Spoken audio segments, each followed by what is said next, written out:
Live.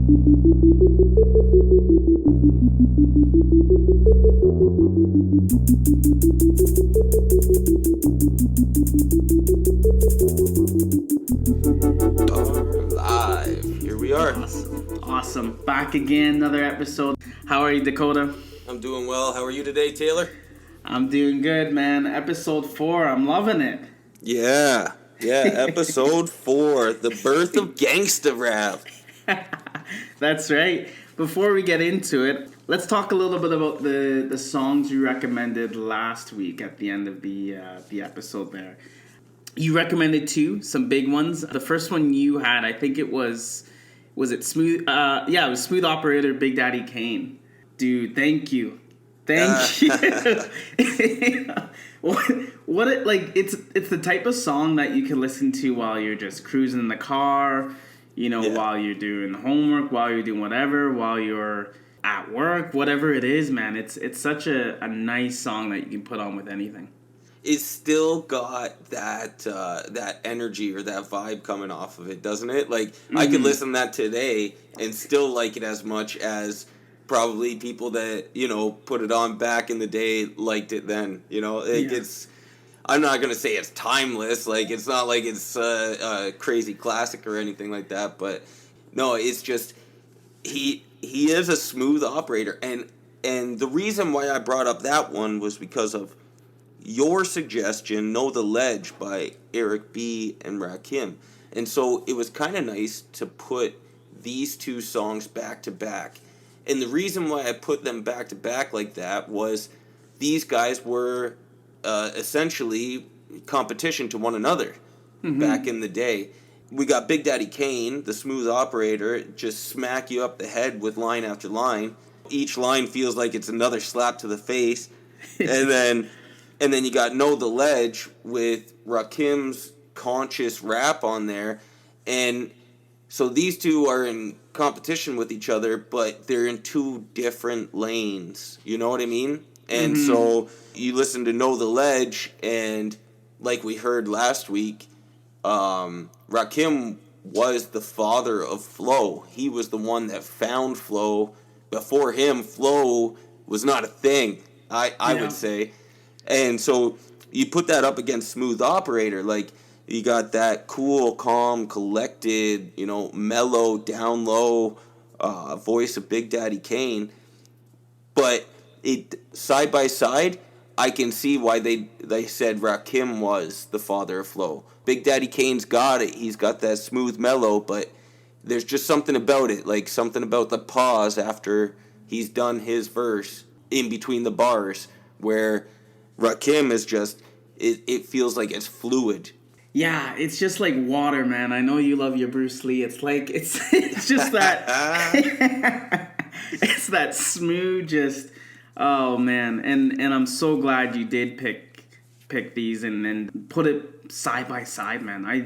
I did have the chance to do it as well, and everything you're saying is just on point, man. Like I think they say Shady, like Eminem there, is like one of the best flow rappers. And a lot of the stuff I hear in Rakim, how he does it, it's like, oh, okay, yeah, Shady, yeah, I see it. And it's so cool to see the foundation to get where you are now, right? Like the guys big time. The guys here now, you see where it was, and it's like, wow, yeah, absolutely. And the next 2 songs, again, were a good little mesh side-by-side of Grandmaster Flash the Furious 5, The Message, and Fight the Power by Public Enemy. 2 very, very conscious, heavy rhymes. And they said, a lot of people say that The Message, the one verse in there might be one of the best verses of all time. Child is Born. Where it's just state of mind. Yeah, go ahead, Dakota. Yeah, no. Yep. Yeah. you got the mic. Keep going. For sure, it's that one that just, man, like I still listen to it today, and it's like, whoa, that's still prevalent now, right? Like it's still prevalent now. Like that's the crazy part is that, you know, in the 80s when this was written, this was important and need to get out there. Yeah. I would say it's just as important to get out there now in the, you know, 2022 era, right? Like I'm glad you brought that up, man, because here I am, I'm sitting, I'm listening to this old school stuff. I'm listening and learning about what was going on in the times. You know, we've gone through these episodes before, but every time you pick something new out of it, and you know, I'm learning about this, and I'm looking around me, and like I know that we're not watching, you know, the Bronx burning. I know that we're not, you know, in LA with the riots back in the day, but like there's stuff going on today and there's things happening. So, yeah, I'm glad that you brought up the comparison to the things that were going on with the birth of these songs, because I think we're in the middle of something right now, too. yeah, I think we are. And skip to the next one, fight the power. I think there's something. Here's a question for you. Do we have right here, right now, in this modern day era, a hip hop group or hip hop artist who's talking about this? Talking about the things going on today, like with Yeah. COVID and everything. I think so. Well, not maybe not. Yeah, I guess COVID because that is the relevant thing. But I mean, like, The you know, world, yeah. yeah, Yeah, because there's The a lot state of of- things happening. yeah, I and I think go ahead. Eminem is really taking the topics of today and really putting it into his work right now. Ever since Trump gained power in the states, Eminem has another fire lit under his ass, and you know, through this whole COVID thing, he was using that a lot in his current raps and stuff like that. So if I'm picking one artist off the top of my head, I would say Eminem. Yeah. Interesting. I would not have picked that, and now I'm going to be kind of that positive energy, that vibe on that wavelength. I'm going to start listening to some of his stuff and hearing what he has to say. Yeah. Thank you for opening kind of my mind to that. Yeah, check out the album Music to Be Murdered By, and then the follow-up, I think it's still Music to Be Murdered By, but it's like part 2 or side 2 or something like that. Yeah. Interesting. All right, that's on my list for sure. I'm gonna have to take a peek at that. Yeah. The only one I can think of, like you mentioned M, and I'm gonna have to listen, but one, and maybe it was a couple years ago, but it was Childish Gambino, and it was This Is America. Yes. And just hearing that, and also the video, the side by side, wow. And I still feel that didn't get enough play and hype. He is underrated, man. I was listening to one of his songs the other day, Bigfoot, Littlefoot, Get Out the Way, and it's talking about a guy like in the circumstances of the ghetto life or whatever, but it's just a different song. And when you stop and you listen to the lyrics, and then you hear this beat that he's got behind it, and it's just a whole different sound, man. Yeah, I think he is super underrated. No, good choice there.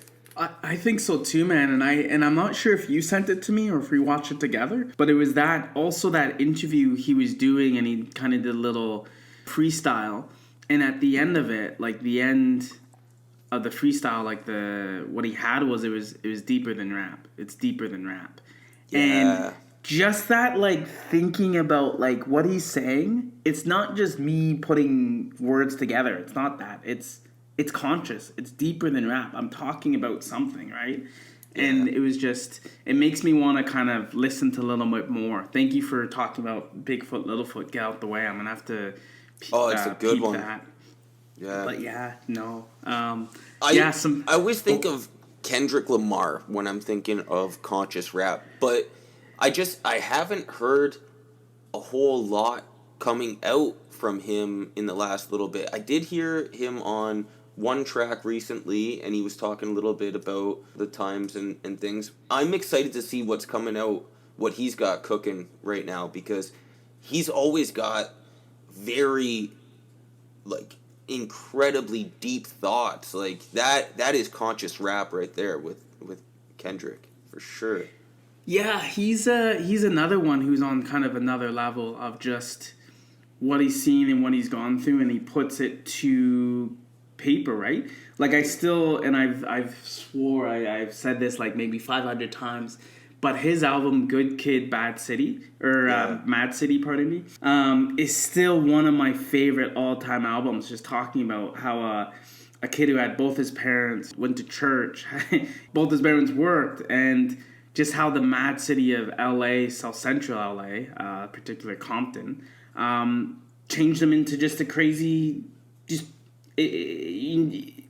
basically it's the, what is it, the where you're raised or your environment, right? Like the nature nurture discussion on an individual level and a personal level of his own, right? So it was just something so cool and so interesting to listen to, and yeah, you're right. I can't wait to hear what he's cooking up next. Yeah, big time, man.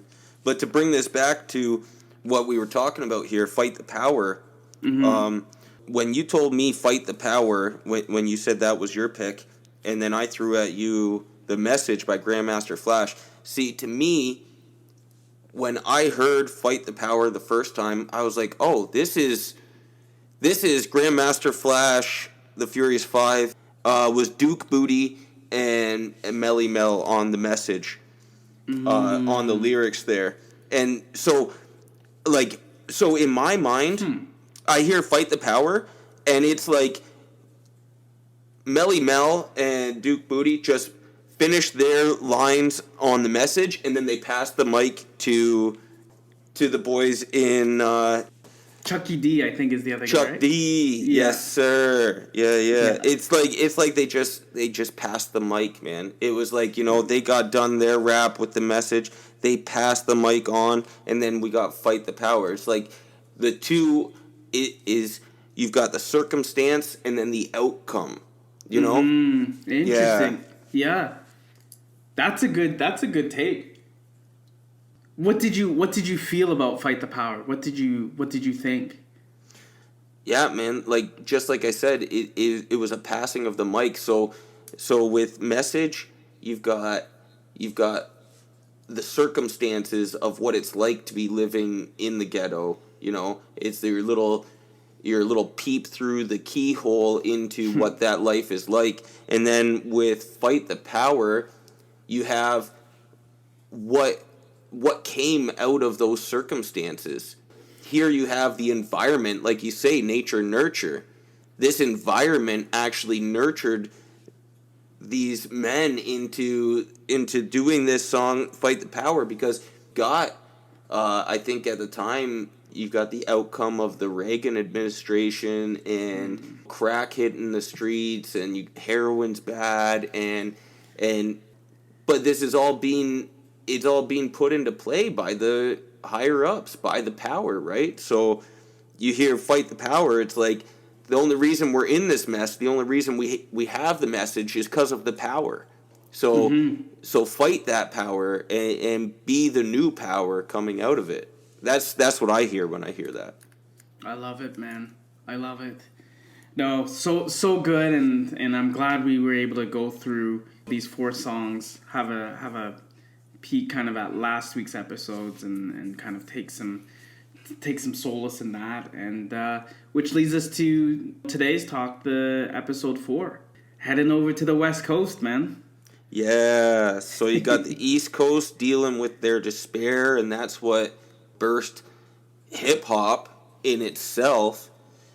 But then over on the West Coast, in the beginning, they're all pop-locking, they're partying, they're having fun, and you got this whole party vibe going on. You got Dr. Dre with the world-class record crew.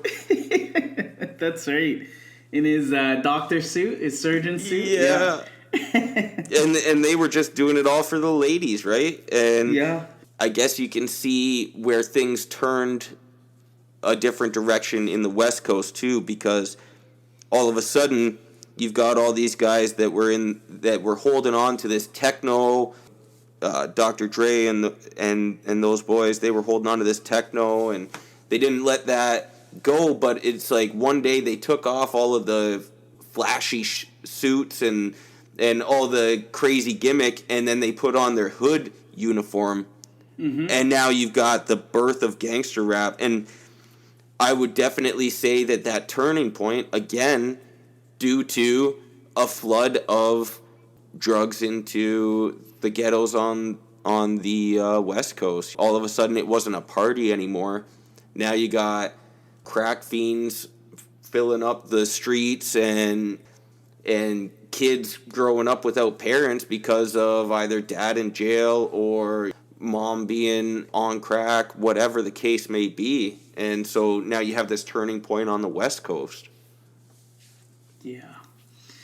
Yeah, you said it, man. Absolutely. It's kind of your subject of the environment, and it went from party, just have fun, girls, to life of hard life, and you no longer have time to party. You know whether you're trying to survive now, and it totally reflected in the music. One of the first people they interviewed was Ice-T, and one of the things he said was, in terms of rap, it didn't have a sound yet. There was no sound. There's no West Coast sound. And what made him popular, what got him into it was, and I know you say this a lot, is he just documented the game. Yeah. He just documented the streets. What's happening, right? It went from, okay, let's techno, to heavy breathing, to just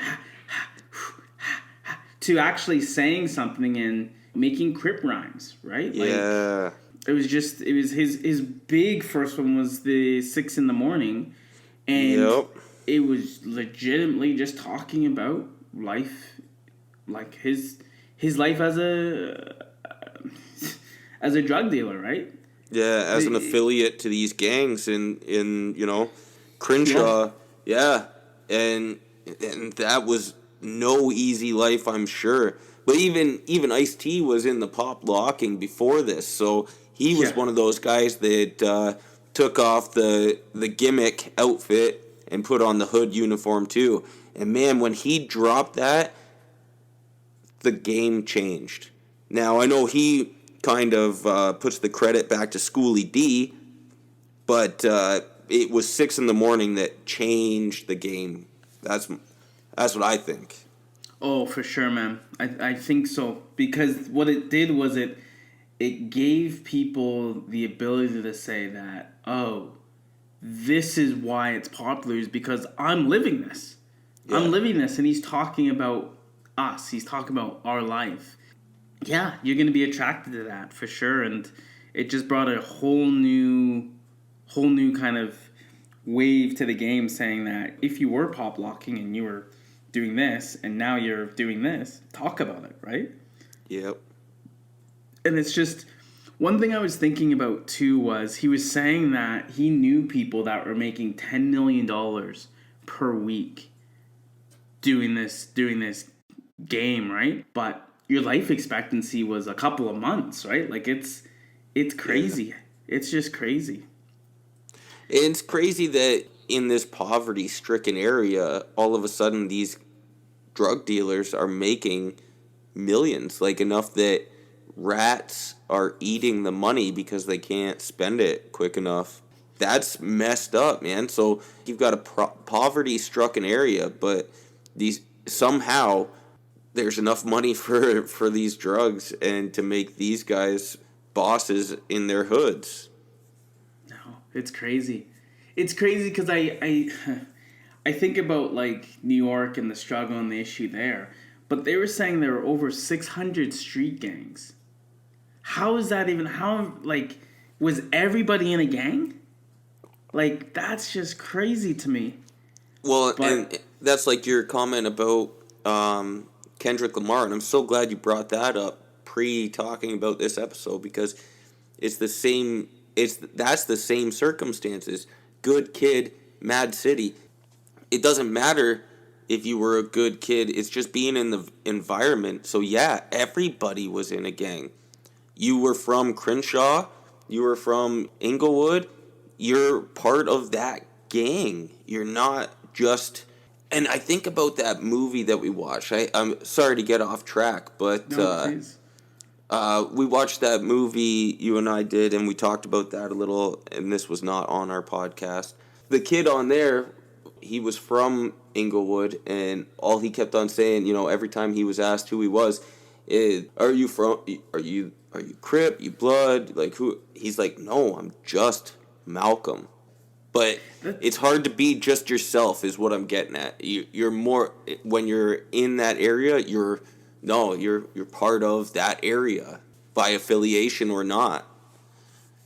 That's a great point, man. You're part of this area, so you're one of these 3 gangs. Which one is it? Well, I'm not a gangbanger. No. Which one is it, right? So, yeah, that's a great point, man. And it was something else that I was thinking about was how many, like, rappers does it feel like are from Compton? Like, yeah. Did you, like, one thing from, like, South Central LA, it feels like so many hip-hop artists come from there.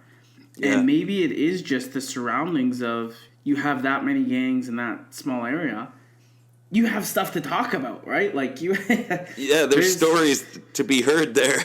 For sure. A lot of documenting going on, and maybe that's why it's kind of so many rappers seem to come out of that area. But yeah, it's wild, man.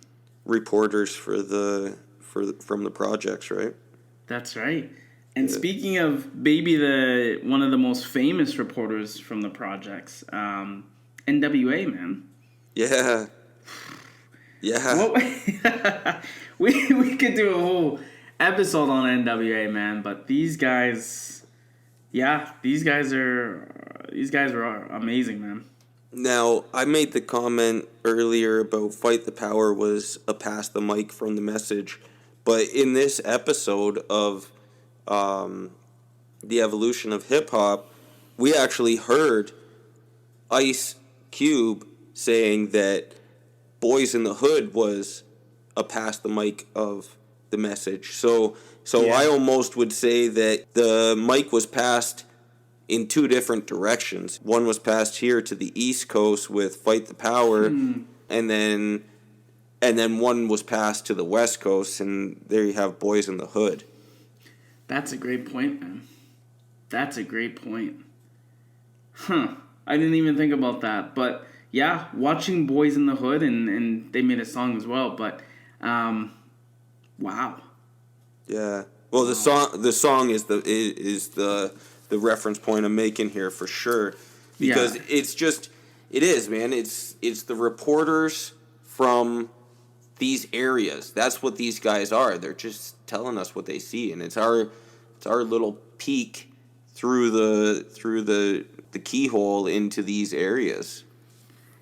And I would feel this was one of those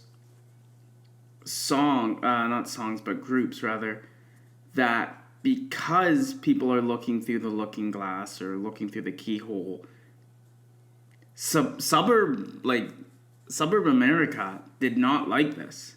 Yeah, things changed, didn't they? Things definitely changed and it's so crazy to me when I hear people, like, they show kind of the court proceedings and people complaining and putting parental advisory labels on the music because of this, and they're like, oh, you can't say this to our kids and da-da-da.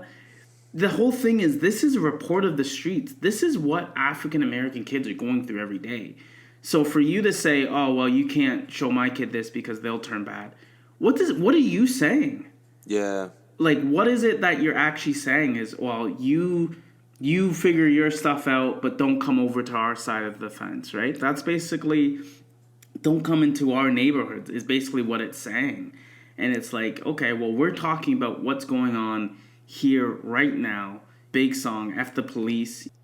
And you're saying because we're getting beat up every day, the whole reason the song was made, Ice Cube wrote it, was because Dre was going to jail 3 to 4 weekends in a row, and he was just getting pulled over and thrown in jail. And you're for nothing. For nothing, yeah. And he gets out, and then he goes right back in. And it's like, okay, well, I'm sick of this. Yeah, you got good dudes going to jail. Meanwhile, the streets are running full of people doing dirty shit, right? Yeah. And the one of that song came about, and your automatic first, reaction is say, well, stop it. Stop talking about it, right? Like, what does that mean? Because it doesn't happen to you, so you can't talk about it? Yeah, it's just, I get so fired up, man. I get so fired up when I hear certain people talk about certain things, and they have no idea what's going on, but they're always the loudest person in the room. It's amazing how the most ignorant person can be the loudest person too, but yeah. Big time, man. It's like, it's the people that don't understand that this isn't just in Compton that this has happened. You get pulled over just because you're with a white girl, so they think you're pimping her. You get carded just for walking down the street. You get thrown in the back of a cop car because you're in the wrong area. You're not supposed to be out of your ghetto area. You're not supposed to be up here where white folk are. So you're getting hassled by the police. And that's not just Compton. That's everywhere, man. Like, anywhere you go, it's almost like it's a crime to be black. Yeah. It seems like.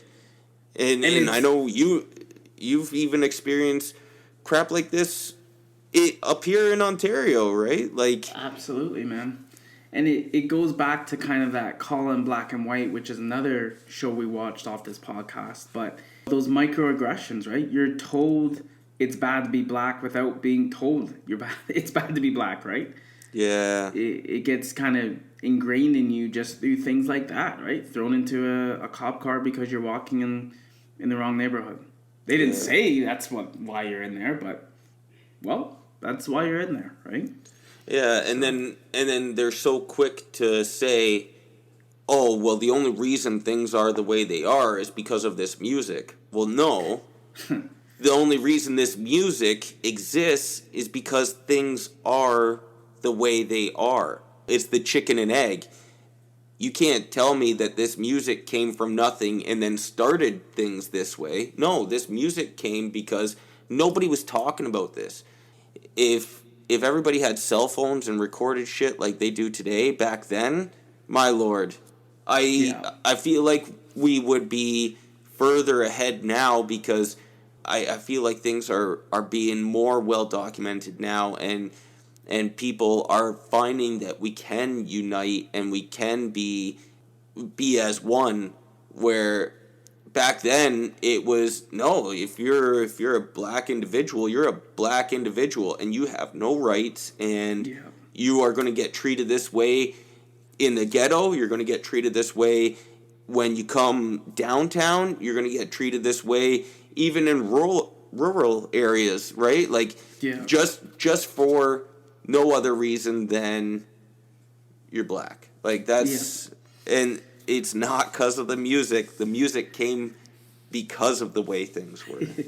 It's it's amazing, and as simple as you say it there, it makes sense. But just have some people that don't want to hear it, right? Yeah. And I love that you say that it's progressed and mainly because of cell phones and video recordings that can't be adapted and say, hey, this is what actually happened. Like, you look at the Rodney King trial. Yeah. A couple years ago, there was a guy named George Floyd, right? Yeah. Where because it was recorded, because there's camera footage, and because you can see every single person's face, the lack of humanity, and see what happens. And unlike the Rodney King trial, where, because they showed video of it, of the cops smiling and justified that he got off, and and where you go to George Floyd, and all those people did get charged, right? Did get some type of jail time, and it's just kind of showing that as a society we're getting there. We're slowly, but getting there. But though it's that whole Rodney King thing, and they're talking about this was why this music was made. we're talking about this, Yeah. right? And now that it went huge because it was a huge incident, everyone just lost their minds. It just became rioting, and That's the police. the LA riots, right? Like Yeah. Yeah, buddy. Yeah.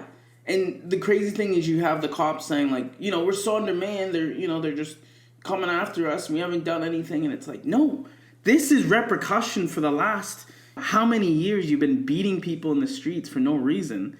Now it's coming back, right? Yeah. But yeah, sorry, I'm getting pretty heated, baby. No, and that's it, right? Like the Rodney King incident there is video footage of that as well. Yeah. But unfortunately, the level of racism in politics, in policing, and all of that, the systemic racism was just much higher in those days, and those guys walked for what they did to him. And that's what I'm getting at with the progression, at least with George Floyd. Like, my God, rest in peace, everything, all the best wishes to his family for everything that they went through. That's terrible.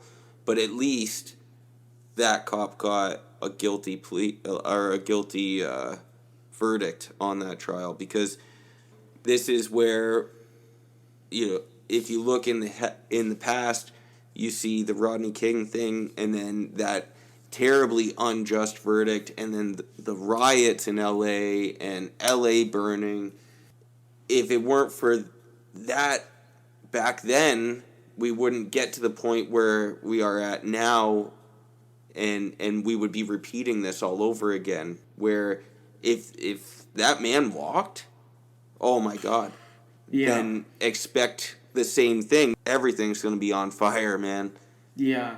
And it would have been to a global scale, and I think that's the other part too, is because of the media and social media and just how global we become.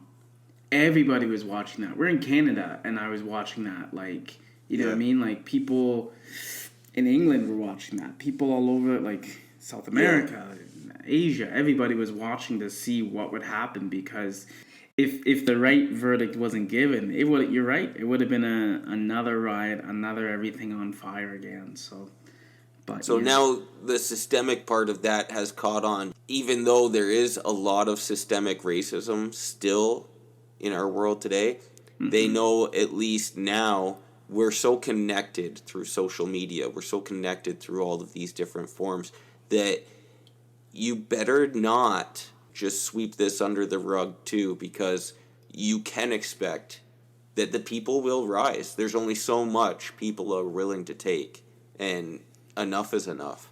Yeah. Absolutely, man. Yeah. But back to the birth of gangster rap, you've got these heavy hitters like Ice-T, Dr. Dre, you got N.W.A, Ice Cube, and Dr. Dre with that new West Coast sound, that G-Funk era. Yeah. That was a whole different thing. That changed the game again. So you got Ice-T, 6 in the Morning, who took the West Coast out of the pop locking and into the gangster rap, and then Dr. Dre really made the sound of the West Coast with that G-Funk era. For sure. And maybe because we both kind of grew up in that time, still, when I think of West Coast hip-hop, I still think of G-Funk. Yeah, the Chronic. That's right.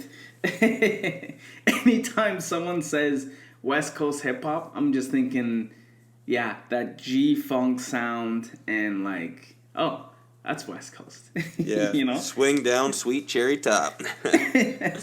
For sure, man. And that whole Dre move, I know there's a lot more to it, but for sure, he definitely created that sound, and was even at the Super Bowl this year. So, I mean, geez, like, it's awesome, man. Yeah. Now, they touched on it a little bit in this episode, that Dr. Dre really was able to put that sound out because he validated it with the people that he surrounded himself with. You know, I don't Yeah. think that you would have had Dr. Dre from the world-class Wreckin' Crew. I don't think you would have had that commercial Dr. Dre that we have now with the G-Funk era if he didn't surround himself with those. DJ Yella, he was saying, you know, he walked into the room and he didn't recognize any of these guys but Dre, and he kind of knew Suge. The rest were straight gangsters.